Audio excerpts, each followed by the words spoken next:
ఇంట్లో ఎక్కువ ఉంటే బయటికి వెళ్లాలనే ఇష్టం తగ్గుతుంది.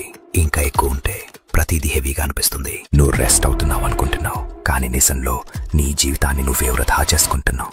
ఊపిరి పీల్చుకోవడం కూడా ఎఫర్ట్ అనిపిస్తుంది. సన్లైట్ కూడా ఒక టాస్క్ లాగా అనిపిస్తుంది. కానీ ఇది లేజినెస్ కాదు, ఇది మెంటల్ ఎగ్జాస్టన్. సైకాలజీలో దీని ఒక పేరుంది, రూమినేషన్. మీ బ్రెయిన్ ఎప్పుడు స్పిన్నింగ్ లో ఉంటుంది. ఫ్యూచర్ గురించి టెన్షన్, పాస్ట్ గురించి రిగ్రెట్, ప్రెసెంట్ నుంచి టైర్డ్. మీ థాట్స్ లౌడ్ అవుతాయి, మోటివేషన్ డిసపియర్ అవుతుంది. ఇంకా మీకేమి చేయాలని ఉండదు. ఇది నాకు రెస్ట్ కావాలి అంటూ స్టార్ట్ అవుతుంది. కానీ డేస్ పాస్ అవుతాయి, తర్వాత వీక్స్. మీకు తెలియకుండానే మీరు ఒక మెంటల్ కేజ్ లో స్టక్ అయిపోతారు. ఇక్కడ పైన్ఫుల్ ట్రూత్ ఏంటంటే, మీరు బెటర్ ఫీల్ అవ్వాలని బయటికి వెళ్ళనక్కర్లేదు. మీరు బయటికి వెళ్ళాలి, అప్పుడే బెటర్ ఫీల్ అవ్వడం స్టార్ట్ అవుతుంది. సన్లైట్ లో కూర్చోండి, ఒక ట్రీ టచ్ చేయండి, 5 minutes వాక్ చేయండి. మీ నర్వస్ సిస్టమ్ కు లివింగ్ ఎలా ఉంటుందో తెలియజేయండి. ఎక్కువ కాలం స్టక్ అయితే తిరిగి రావడం ఇంకా టఫ్ అవుతుంది, కానీ మీరు తిరిగి రావచ్చు. ఇప్పుడు ఈ రీల్ని సేవ్ చేసి ఫాలో చేయవడం. ఈ రీల్ చూసిన ప్రతి ఒక్కరు ఇలా స్టక్ అయి ఉంటారు. షేర్ చేసి వాళ్ళని ఈ మెంటల్ కేజ్ నుంచి ఫ్రీగా చేయాలి.